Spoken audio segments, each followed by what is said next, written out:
Warning: the Chaotic Culture Podcast is a program for mature audiences. The language and content presented in this podcast is of a mature nature that some audiences may not find suitable. Viewer and listener discretion is advised.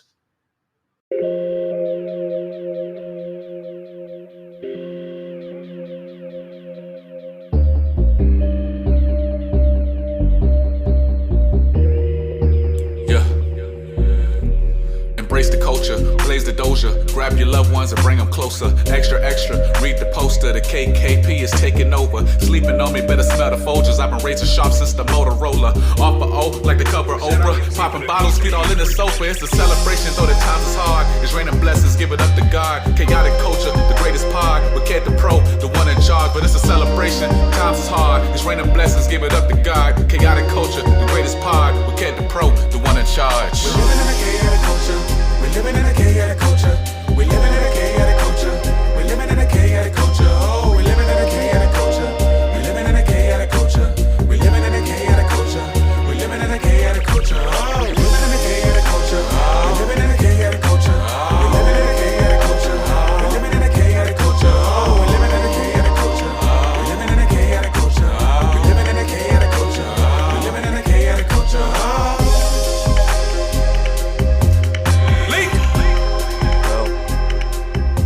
Here we are again, on a few nights after such a disappointing night in Virginia, at least from my vantage point. It's just really crazy. It really is, and I understand just how purple Virginia is, but I didn't expect this. Matter of fact, I take that back.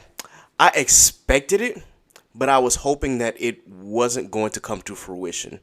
However, judging from trends with Virginia, it was only a matter of time. I think Virginia really went through an anomaly when they were able to elect back-to-back Democratic governors and had not elected a Republican governor since my freshman year in college. So for the first time in 12 years, Virginia has elected a Republican governor. But before I get into the details of that, let's go ahead and introduce the pod. So good morning once again, ladies and gentlemen, to another edition of the Chaotic Culture Podcast, the podcast where chaos rules and black culture is elevated. As always, embrace the culture. This podcast will deep dive into modern black culture and how millennials and Gen Z can navigate the crazy parts. Finances, music, black business highlights, home ownership, college, sports, black nerddom, all that and everything in between. Live from the 7-5, I'm the host and creator of the Chaotic Culture Podcast, your boy Cat the Pro, a.k.a. the Calculated Millennial, a.k.a. the Cutlass Diamond, a.k.a. don't be pushing on my buttons in my Cutlass unless you cutting, a.k.a. Panda's favorite toxic adjacent king, a.k.a. Noob Cybot, denizen of the Nether Realm. The 843 is me, but VA is where I stay.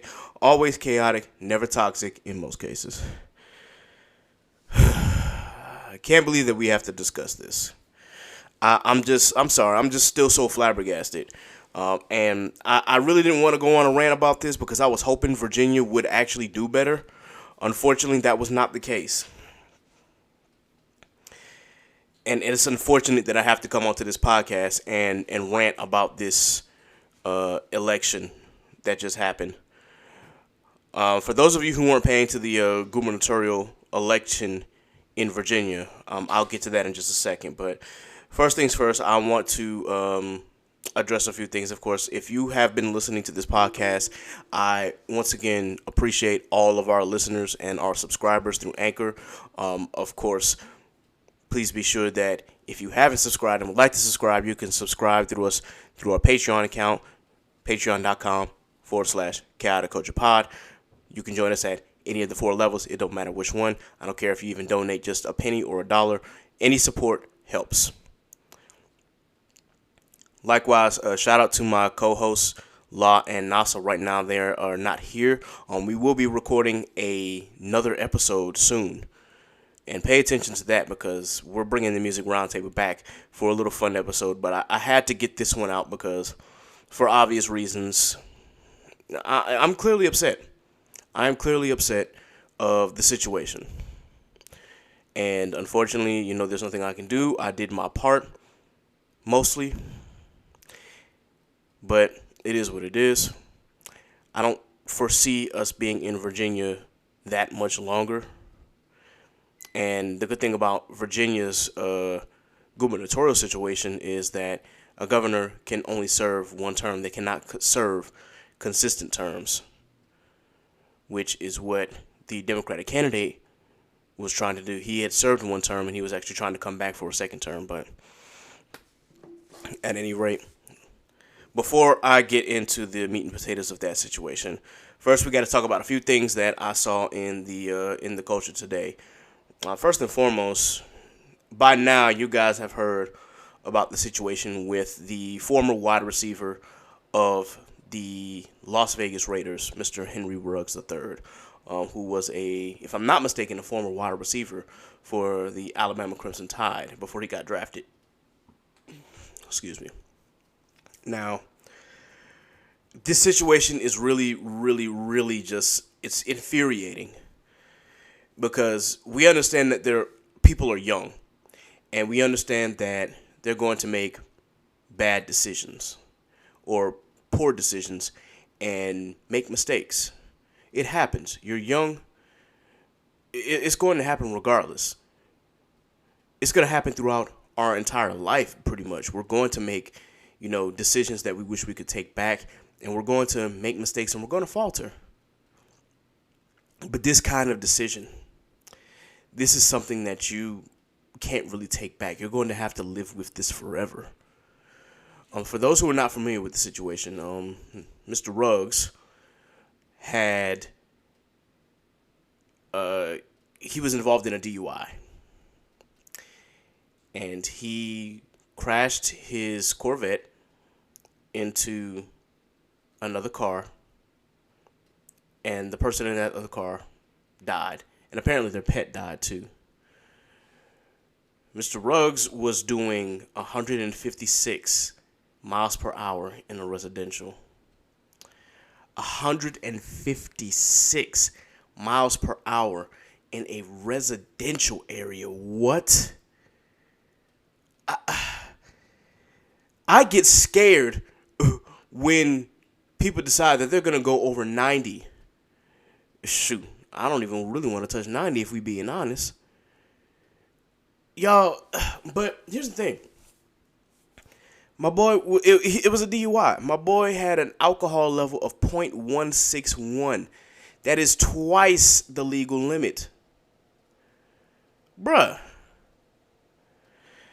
Apparently, his airbags deployed at 127, which means he probably saw what was about to happen, tried to brake, but it was too late. 156. I'm surprised Henry is still alive. Himself. That's crazy. That is absolutely crazy. I don't know where the decision making was. I understand that he's young. I understand that this man has had money. But dude, 156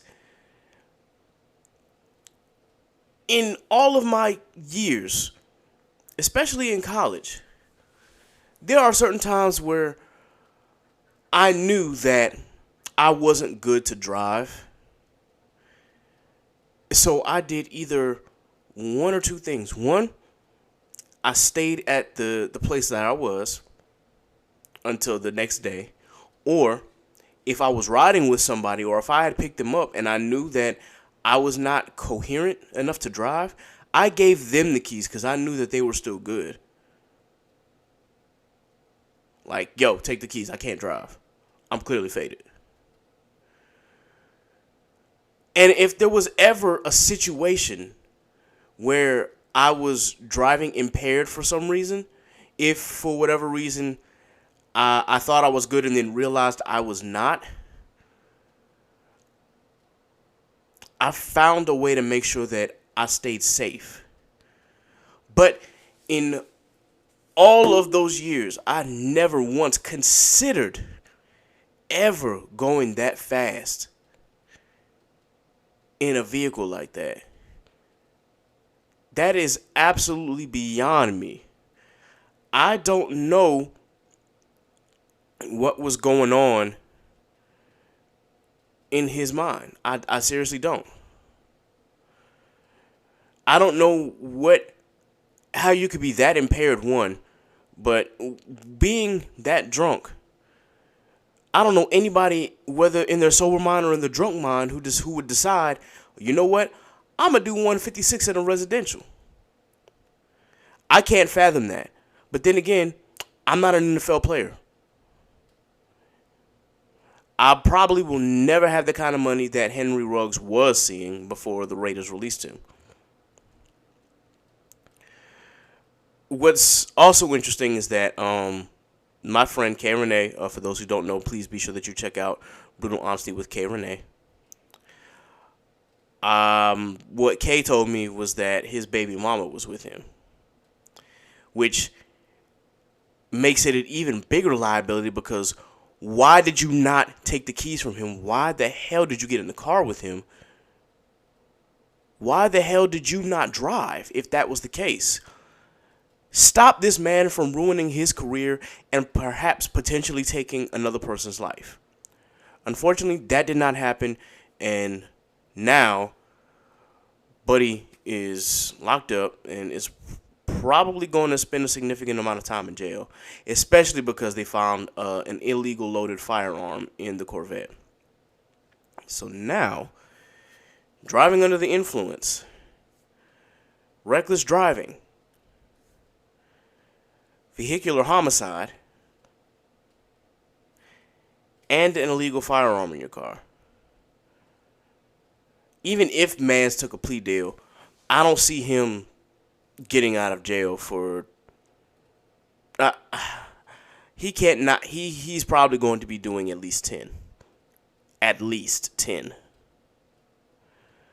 Surprised if they don't throw the whole book at him. Unfortunately, he is a black man in America, so you already know that the justice system is already biased against you, and then here you go and you do this. Anyway, guys, just give me 1 second. I gotta get my thoughts together. Hang on real tight.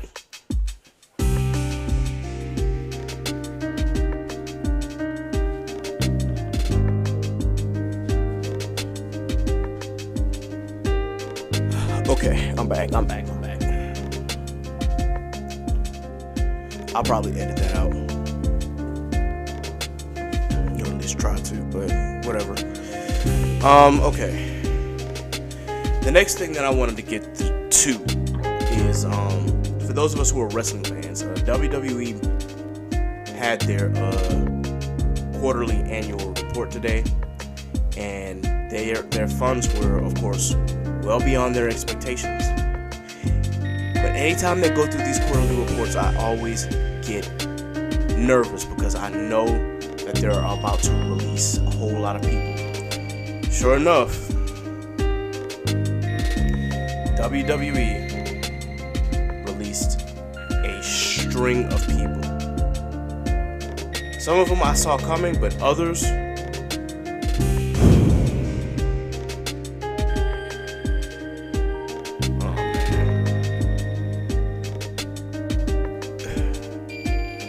Let's start here.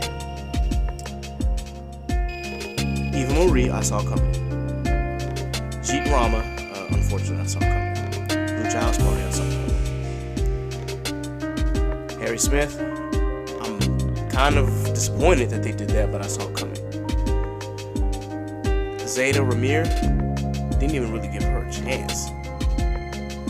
Jessica Mayer, same thing.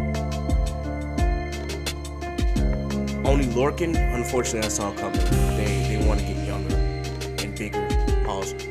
I kind of knew that was coming. Katrina Cortez, I'm not familiar with. Frankie Monet. Yeah. They literally did that. Thankfully, Frankie Monet was only under NXT contract, so it's a 30-day no complete clause.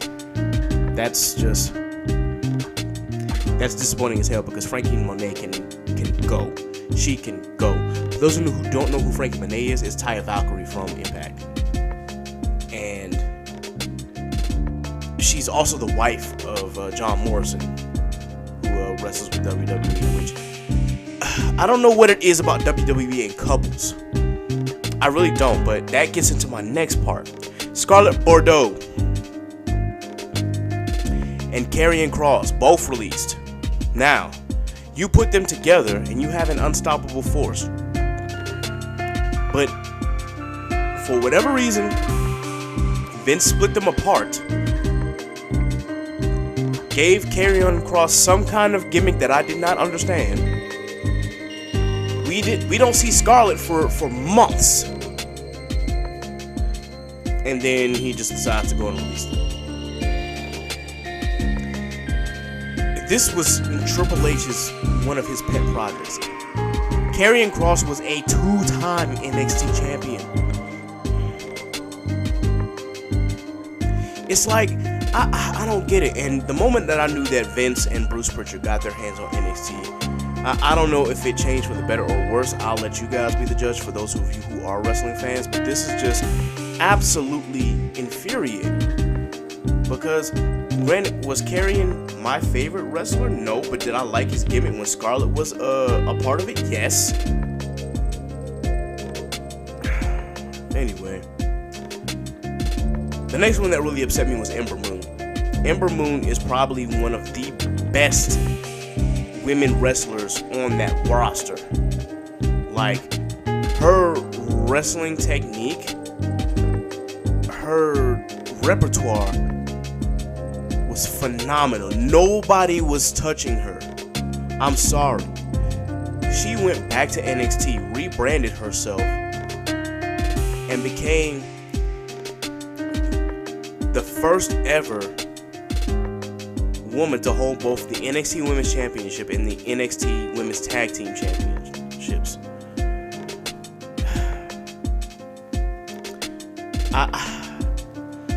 It's really hard because I was a big fan of Ember Moon when she was Athena. And yo, it's really, really crazy. She was trained in Booker T's school. Like, this girl could really wrestle. She could go. And then she was going back and doing a whole character change and whatnot, and they just let her go. Now, because she was in NXT, then went to the main roster, and then went back to NXT, I don't know what the future holds for her. I don't. But I really hope all the best for her, because that was really one of my favorite women's wrestlers. Anyway, B-Fab from Hit Row. He didn't even give B-Fab a chance. She was literally there all of 5 seconds. Hit Row formed in NXT, and she was one of the biggest parts as far as the singing ability and having a lady in the ranks. And didn't they get called up to Raw, and now she's released? Sometimes I don't get it. And I know WWE likes to claim that these are all budget cuts, but I really just don't get it. But the two biggest releases that really, really, really irritate me, Mia Yim and Keith Lee. If none of those other releases got under my skin, this one did. I don't know what the hell they were thinking. I seriously don't. You change his theme song when he comes back up from NXT. Change his theme song. Change his attire. Change his theme song again where it actually fits him. He goes away for a while because he catches COVID. And then he ends up having heart inflammation problems. And now he's trying to take care of himself. And now that he's back to full health, you change his character again. Decide to work him as a heel. Give him the name Bearcat. He comes back for 2 matches. And now he's gone.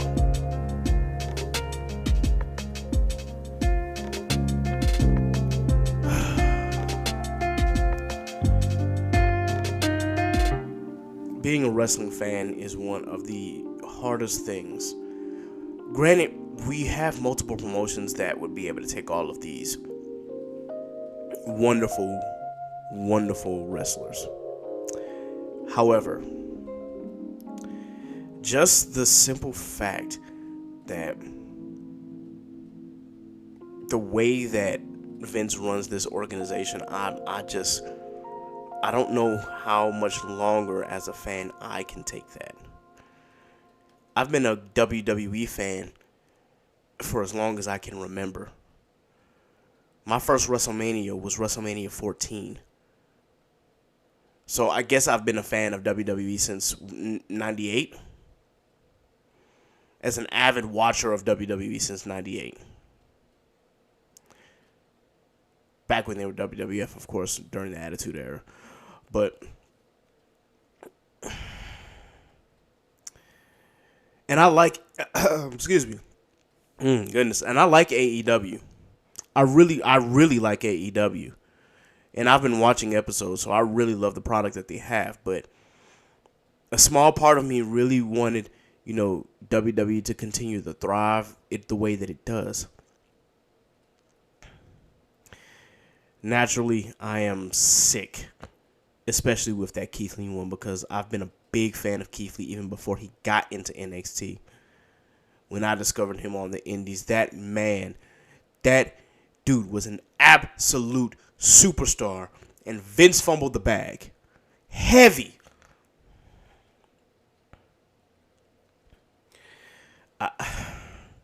If Big E was not WWE champion, if Roman Reigns was not Universal champion, I really don't know if I will stay with WWE as much as I do now. Granted, I'm still going to go to a show because I bought tickets to go see SmackDown. By the time you hear this, it'll be Friday, so I still have tickets to go see them next Friday when they come to the Scope. But I just don't know. I don't know how much more I can take as a fan. I can understand if there were, certain people who just weren't over with the fans and they were terrible workers and you had to release them because they weren't really doing much of anything. But to release somebody who you were in the middle of working with, who was struggling health-wise, but put his faith in you to help him get back to where he needed to be. I know corporate America is corporate America, but damn, talk about some backstabbing ass shit. Dog, man, the documentary on Keith Lee that I watched, I forgot if it was after, I forgot what event that was after, but seeing that document and seeing how much Vince seemed to really, really like this dude, that's a problem. That is so two-faced. It's just crazy. It is absolutely crazy. And I still can't figure my head around this. Like, I really want to just go outside and scream at the top of my lungs like, yo, WWE, what the hell are you doing? What in the absolute hell are you doing? I wish I knew Vince McMahon personally. I would literally cuss him out in front of his face for that move alone. The rest, I would probably be upset, but I could probably get over. But this Keith Lee situation, that one really, really hurt. But anyway, I know that these wrestlers are going to find work elsewhere. And Keith Lee is going to be a star somewhere. Man, I know AEW really shouldn't be signing everybody and their mama, because now they also have a bloated roster. But I sincerely hope that either AEW or New Japan Pro Wrestling or CLW, somebody picks this man up and makes him champion. So that way WWE can see the money they missed out on from this dude. From the opportunities that this dude could have brought them. The big money matches that we could have had with Brock or with Roman Reigns or with anybody, man. let me get off this wrestling soapbox, bro, because I could go on and on about my gripes with WWE, but it's really time to get into the actual topic. So, let's start by readdressing the Virginia gubernatorial election. Now, Virginia always has an off-year election from the presidential election, so every year the election is going to be after a presidential election. And as I said before, Virginia governors cannot serve consecutive term. It's one term. That's it. Somebody else comes in. Now you can come back and try to get that seat back, but you cannot run for 2 consecutive terms. So, for those who don't know and have not been paying attention, the 2 candidates were former Virginia Governor Terry McAuliffe, who, again, had served from 2014 to 2018, if I'm not mistaken. He served, yeah, because he was elected in 2013. So he served from 2014 to 2018. And this was his second time. That was his second time running as governor, because he had run once before and it failed. So that was his second time. This was his third time running. He was running against the GOP candidate Glenn Youngkin, who, for those who don't know, was the former CEO. Excuse me. Glenn Youngkin was the former CEO of the Carlyle Group, which is a private equity firm. This man, Glenn Youngkin, is worth almost $500 million. So naturally, I'm already not with that. I'm already against the whole thing of former CEOs of businesses coming to run a state or a nation. That's why I damn sure was against Trump, but I was against Trump for other reasons. I'm not a fan of Mitt Romney. I'm not a fan of anybody who made their money in a company and they decide, oh, well, if I can do that, I can run a state or I can run a nation. For some reason, people think that this translates well into the leader of millions of people. That they can govern a state or that they can govern a nation. That's one issue that I already have. Now, I could go into a whole spiel about Youngkin's being a multi-millionaire, almost a billionaire, and some other things about the just about the system itself, as far as, you know, him being a part of the 1%. But I'm gonna leave that part alone because we really got to talk about this election. So, to get back on track, if you did not see, the GOP in Virginia anyway had a field day. Glenn Youngkin is now the governor-elect of Virginia. The House of Delegates for Virginia is now back in GOP control by 1 seat. We now have a GOP lieutenant governor in Winsome Sears, who is the first African-American woman to ever be elected as lieutenant governor. On that part, I guess that's good, but I'm not too fond of that choice for obvious reasons. And also, Virginia has elected an attorney general who, I forgot his name. He's I believe he's part Cuban. But yeah, he got elected, but he's also GOP as well. Obviously, they're right wingers. Disappointing, especially considering that Glenn Youngkin is the first Republican winner since 2009. So after the mess that was Bob McDonald, after the mess that was Bob McDonald and the scandal with him, in 2013, Terry McAuliffe runs as the Democratic candidate for governor. Now, beforehand, he was a bundler or a fundraiser for the Clintons, and had earned his way up the chain of leadership in the Democratic Party.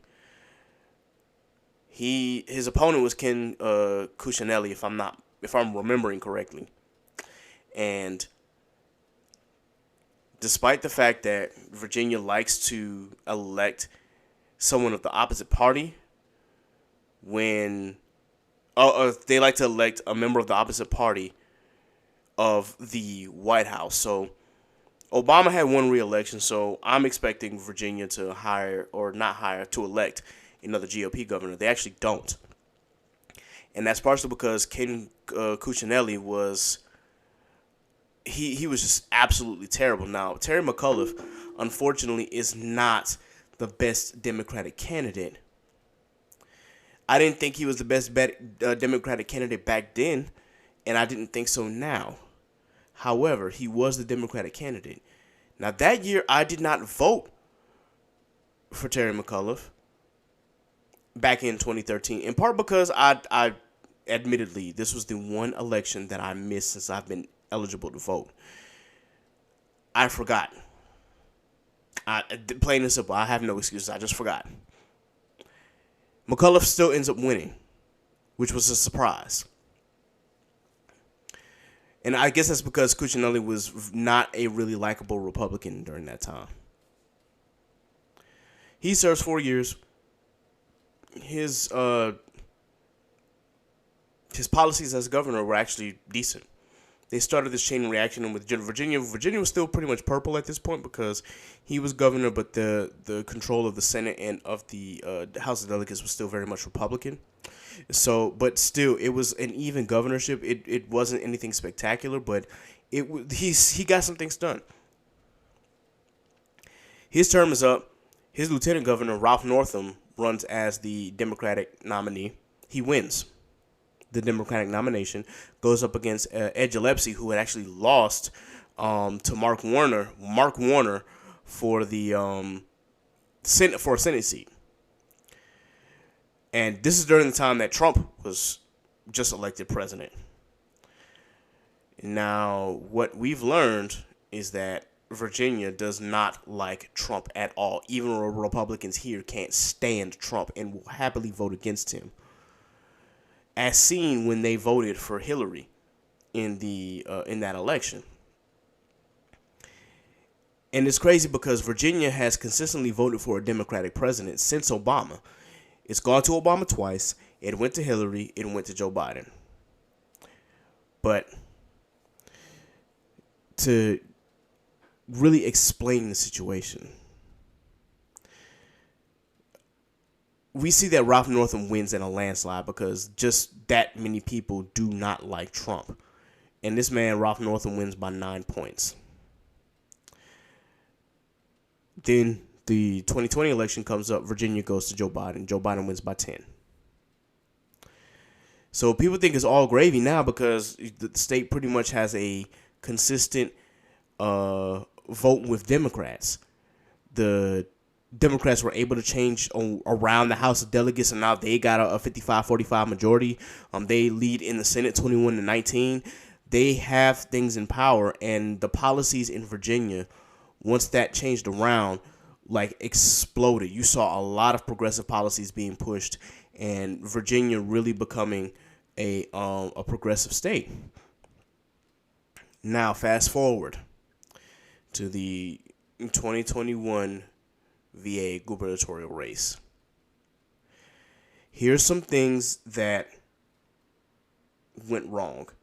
And I understand, I'm fairly disappointed that a lot of people weren't really motivated to go out and vote for Terry McAuliffe because he has about as much enthusiasm as a brick.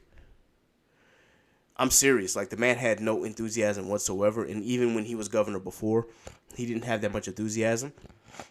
But still, here are some things that really went wrong here. The one thing during this campaign that McAuliffe did not capitalize on was his record as governor. throughout this entire race, he really didn't talk about what he did as governor and how he would continue to help the people of Virginia. He didn't do that. I don't know if he got comfortable thinking that Virginia was going to be a blue state from here on out. I don't know what in his mindset or what in his campaign's mindset led him to believe that. But he didn't tout his record as governor, and he didn't push the plan that he wanted to push. All of his plans were solid, but he didn't talk about them extensively. And I'll get to why he didn't do that in a minute, but let's go on to the next bullet point. There was not enough of him attacking his opponent for having no plan whatsoever. Glenn Youngkin's plan, as far as I know, was nothing. Glenn just made himself to be one of those get along dads. Touting himself up as a friendly neighbor, and the main thing that he wanted to do was give parents the options for private schools, so the voucher plan again. And that's the only thing that I can remember. Everything else was just fluff. Like, Youngkin had no plan. So he did not slam him enough for having no plan. What he decided to do instead was try tying Youngkin to Trump. Now, granted, I understand that, you want to try and especially if your opponent says that he's grateful to Trump and he accepts his endorsement and all that good shit. But Youngkin kept Trump far away from Virginia as possible. And that was a very smart move because Republicans in Virginia, once again, do not like Trump. So if Trump had come here and had decided that he was going to campaign for Youngkin, it would have shot Youngkin in the foot, and I'm pretty sure McAuliffe would have eked out a win. But as you can see throughout the campaign, Youngkin kept Trump at an arm's length. And because of that, he was able to reel in more Republican confidence because the Republicans here, again, do not like Trump. And they know that if Trump was on the ballot, quote unquote, if he was campaigning for this dude, a lot of Republicans here would have been like, nah, I'm good, thanks. But because of that, they didn't feel that Youngkin was going to run the state into the ground. They felt he was a palatable Republican. Now, we all know the issues of the GOP, especially the modern day version of the GOP. We understand the hatred and the animosity and the absolute just atrociousness that flows through this party. However, they found a way to win without Trump by keeping him at arm's length. And what McAuliffe continuously tried to do was paint this picture that Youngkin was going to submit himself under Trump and that Trump was on the ballot with him. And shout out to my boy Michael. Mike talked about this at length on his Instagram, and I'll make sure that I plug his Instagram here in the notes. But he talked about how the campaign strategy for the Democratic Party worked. They had a little flyer that had Youngkin and Trump all over it, and saying that, Glenn Youngkin is endorsed by Donald Trump. But it had nothing about McAuliffe's plan. It had nothing saying that this is wrong and this is what McAuliffe will do for Virginians. It literally was free campaign for Youngkin. It was like, you're giving him a free ad here. What are you doing?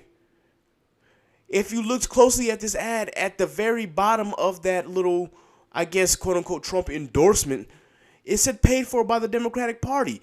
I don't know who the strategists were in that building, but That kind of strategy damn sure backfired. I don't know what they were thinking, but that was not it. That was absolute trash. You're pretty much giving them a free pass here.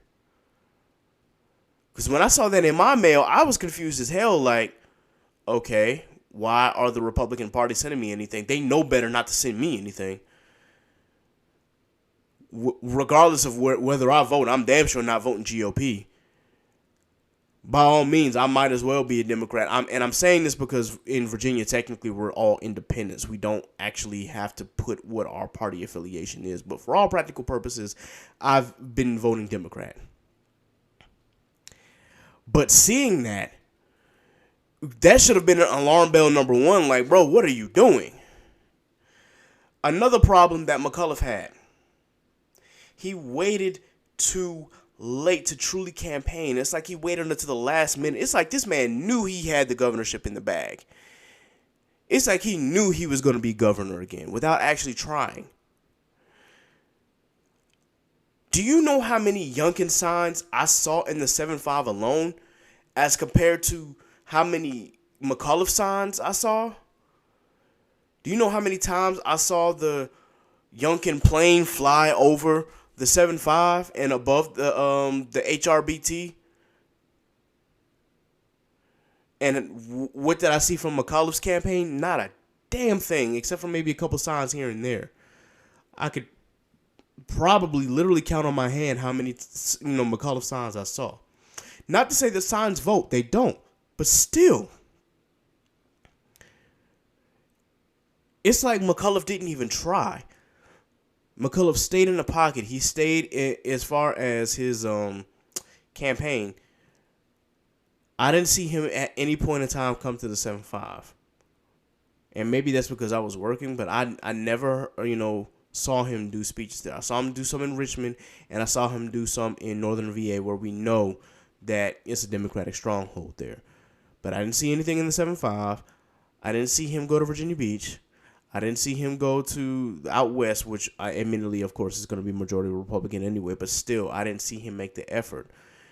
And it's like, did we not learn this lesson from Hillary Clinton when she decided not to go to Michigan and Wisconsin because by all practical means she thought that she had that in the bag because of the blue wall or the Rust Belt, typically votes blue? How she did not go to Pennsylvania because she thought it was in the bag. Did we not learn this lesson, McAuliffe? It's like we just copied and pasted the Hillary Clinton campaign strategy. I don't get it. That did not work before. What made him think this was going to work again in Virginia by itself? The other problem I had, again, going back to him tying or trying to tie Youngkin to Trump. Trump is not on the ballot. Trump is not the president anymore, at least for right now. You should be here touting up Joe Biden's plan. You should be here touting up your plan for Virginia. You should be praising your time as governor and showing how Virginia was able to grow when you were the governor here. Instead, we ignored all that and just kept saying, Glenn Youngkin is a mini Trump. Glenn Youngkin is a mini Trump. Glenn Youngkin is a mini Trump. Bro. What?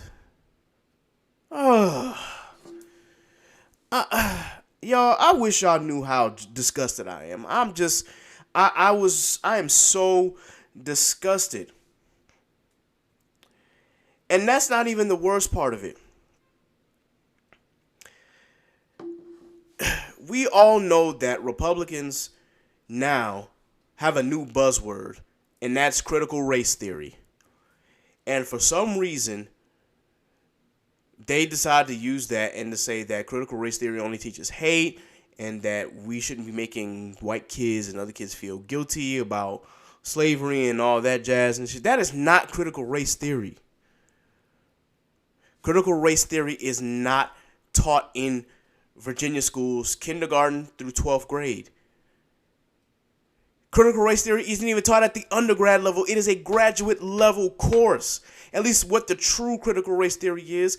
What Glenn Youngkin and the other GOP are describing is bias from teachers who, of course, are, what they're doing is they're trying to incorporate, more understandings of racial disparities in their classrooms. But what they're failing to do is, or at least in the cases that we've quote unquote heard from these Virginia parents, quote unquote, is that they're making it seem like these kids are devils, or they're making it seem that these white folk are, I don't know, that they are just born to be bred evil and whatnot. It's like these teachers here are, I don't know what it is. It's that they're conditioned to, I don't know if it's a condition or whatnot, or if they're conditioned to say this, but it's like the bias that we already have towards white people. They decided to, I guess, speak on that directly and out in the open to, I guess, I don't know, to shame these kids. I don't know what's been going on in the schools. I don't think that's what happened, but apparently this is what is happening, because I guess this is what some of the white parents are saying. I can't really deny nor confirm that.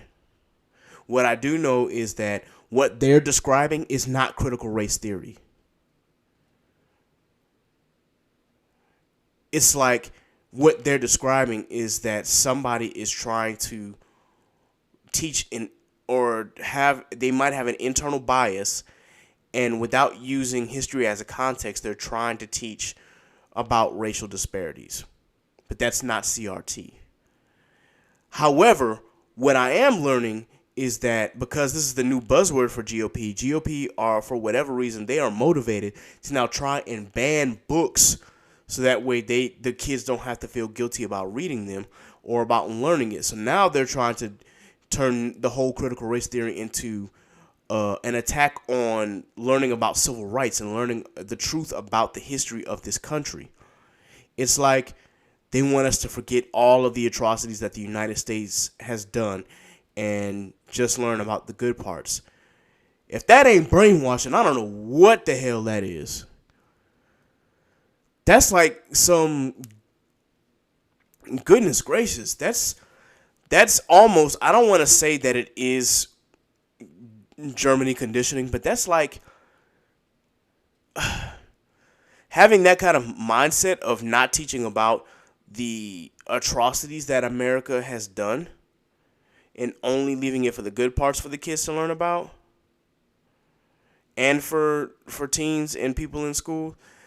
That is, I mean, obviously it's whitewashing, but y'all thought CRT was conditioning kids? No, what that is, that's again, I don't want to use that the NAZI word, but it's that level. It's damn sure close to it. That's like saying, oh, America can do no wrong and will do no wrong. And that is bullshit. That is absolute bullshit. And for parents who have this idea that that's how the kids should learn about history, well, I'm sorry, but some of us kids and some of us who are that age do not have the privilege, and did not have the privilege, to just ignore racism. I'm sorry. Some of us don't have that kind of comfortable home where we can just turn a blind eye to it. Because some of us were introduced to racism at a very, very young age. Unfortunately. There was a question on Twitter saying that how young is too young for kids to learn about racism? The question should be, how young is too young for kids to experience racism? Because unfortunately, many of us have dealt with that since we were kids.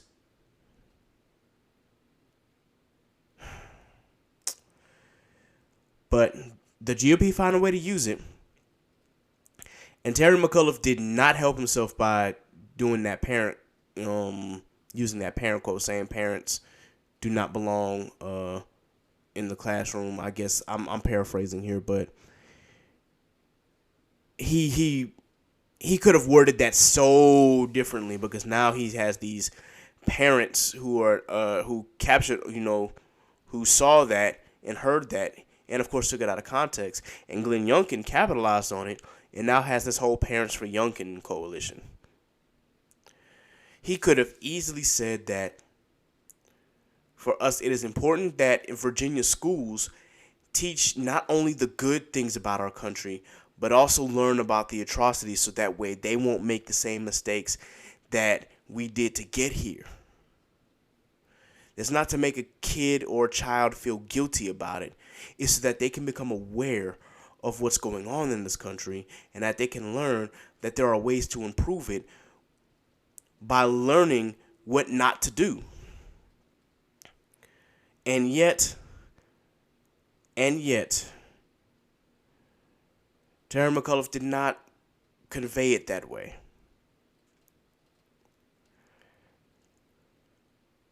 And made it seem as if parents don't belong near the schools anyway, or shouldn't dictate what the schools teach. And whatever opinion you have on that, that is your opinion. In my opinion, I do believe that parents and the school boards should work together, but they should not be able to go in and ban books because it might make a student feel uncomfortable, or that they shouldn't go in and try to force a certain curriculum. I can get that part. Or try to bully an administration or threaten an administration, which other states have been caught doing because of COVID.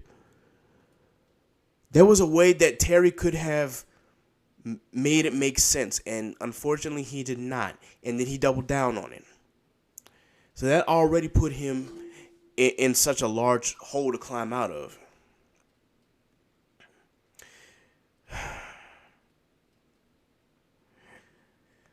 And I wanted to really talk more about the demographic that Terry McAuliffe lost because of those comments. And unfortunately, white women voters. Now, I could go on a whole rant about what I think about that voting block, but I'm not going to. The only thing that I'm going to say is, remember, white women voted for Trump and gave us Trump. And especially those non-college white women voters who may or may not understand exactly the complexities of having positive race relations. They want to do the status quo and obviously don't have any understanding of where they are in the white male patriarchy or hierarchy, but go along with it anyway because it has been ingrained in their minds that they are still better than a certain kind of people. Man. Yeah. I hope y'all know that I'm just frustrated. But I'm more so frustrated at us because we didn't do our part. Yes, black people did get up and vote. Not enough of us did. Not enough of young folk did. And granted, it was the highest turnout ever for a gubernatorial election. But it wasn't in favor of Democrats. Here was another issue. Herein lies another issue. We're just going to have to fix. There is some silver lining, though. One, Virginia has to ungerrymander its districts by 2023, no matter what happens, because that's been codified into law now. They have to change around the districts. So those gerrymandered districts for some of those Republican delegates, obviously that's going to be fixed around. So by the time the 2025 gubernatorial election comes around, it'll be a little different. Hell, even before then, when the 2023 delegate and VA Senate election comes around, it'll be different. Well, there's also another silver lining to this as well. Even though the GOP had a clean sweep of the governor's seat, the lieutenant governor's seat, the attorney general seat, and even the House of Delegates, the VA Senate is still blue. So we can, at the very best, we can hope for is gridlock, so that Youngkin can't get the majority of his policies passed and try to overturn some of these laws that actually helped Virginia families and actually helped veterans in Virginia and also helped black and brown communities in Virginia.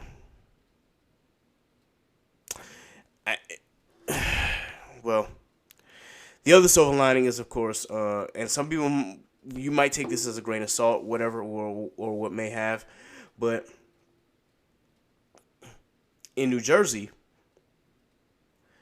Governor Phil Murphy was able to get reelected, and he's the first Democrat to be reelected in the governor's seat since 1977. Now, some of you might be like, oh, it was way too close. He should have won this by a landslide. You are valid. I agree. Yes. But the fact that it has not been done in 44 years, and now we're finally able to get a Democratic governor reelected in New Jersey, that actually says a lot. And I think what the media is going to do is try to turn it more into a gloom and doom situation because of what happened here in Virginia. But what Phil Murphy was able to do, he was able to buck a trend. Virginia continued to follow a trend of voting for the opposite party from the White House. New Jersey did something different. They bucked a trend and turned it around. So there is a positive in that. For those of us who continue to want civil rights to be pushed with this White House, and I can understand how you may or may not feel about Joe Biden.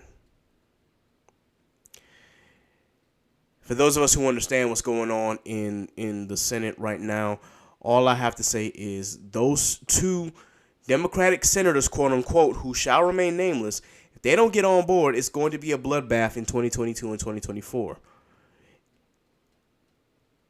Because all the stuff that they're talking about and all the things that they're talking about as far as not going along with Biden's plan, they better get their act together, because soon they're going to find themselves either out of a seat or out of power or both, and none of their agendas are going to get passed.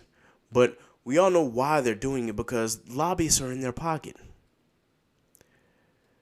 Because you got that one nameless senator in Arizona who clearly she was a sleeper agent for the opposition. And then you've got the other one in West Virginia who wants to hold on to as many of those coal mining jobs that he possibly can, knowing good and well the coal mining industry has been long dead. But anyway, I've been speaking ad nauseum for over an hour now.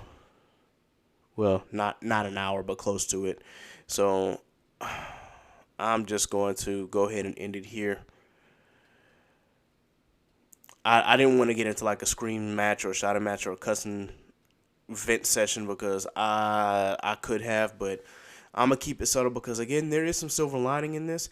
I just know that if we want more progressive policies, we better stop falling asleep at the wheel like this, because I understand black people's hesitancy to trust in government, but if we don't come together and form some sort of coalition to buck this, those progressive policies will never come to fruition, and we're just going to continue this rinse and repeat cycle over and over and over again. And I know that my folk out here don't want that. Anyway, thank you guys for tuning into my little rant session here. I'm gonna go ahead and post this.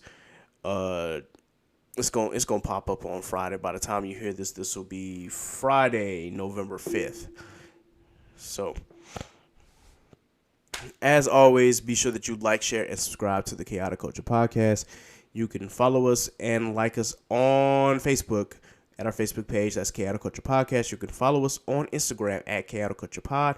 And you can also follow us on Twitter at chaotic_culture. You can follow me, Ked the Pro, that's K3D the Pro on all social media. You can follow Miss Nasa at _ call me Nasa on all social media. And you can follow my boy Law on Instagram at L.JR_96 and on Twitter at Law96_. Please be sure that you continue to listen to us, support us, and subscribe to our Patreon account. That's patreon.com/chaotic culture pod. Support us at all 4 levels. It doesn't matter which level you choose. I would greatly appreciate your support. Thank you guys for once again tuning in to the Chaotic Culture Podcast. This has been Ked the Pro. Please be safe out here, guys. Please continue to fight for progressive policies and to fight for your right to live as a human being. Please be sure that you also continue to mask up. Please continue to social distance. Please continue to do your research on this vaccine. Please get vaccinated unless you're immunocompromised, in which case continue to do all those things with the exception of the vaccine. And please don't let social media poison your mind as to what is right and what is wrong. Do not let this thing get to you. For those of us who are dealing with some mental health issues right now, I just want to know that my heart and my soul is with you at this moment. I'm still dealing with some issues myself, but just know that it is okay to not be okay, and it is okay to seek guidance. Please understand that there is a difference between a therapist, and a guidance counselor, and a pastoral counselor. But there's no issue in seeking all 3. Please make sure that you continue to do so. Please make sure that you watch not only your mental health, but your physical health as well. And this has been Ked. Goodness gracious, I'm about to mess up my own ending. Good God. Yo, let me get my thoughts together. This has been Ked the Pro with the Chaotic Culture Podcast. Be blessed. Be safe. God is love. Look, it's chaos in these streets, so let's talk about it, please. Let's hold some conversation. You see where I'm coming from. Yes, it's so amazing. Go ahead, get comfortable. You can grab a seat, take a load off your feet. Yeah, welcome to the table. We don't tell no lies over here. This ain't no fable. We just live our lives over here. We ain't no angels. We just shine our light over here. We got the power. We just showing love over here. Cause everybody needs some. Yeah. And we don't need a reason. Everybody needs some. And we don't need a reason. Cause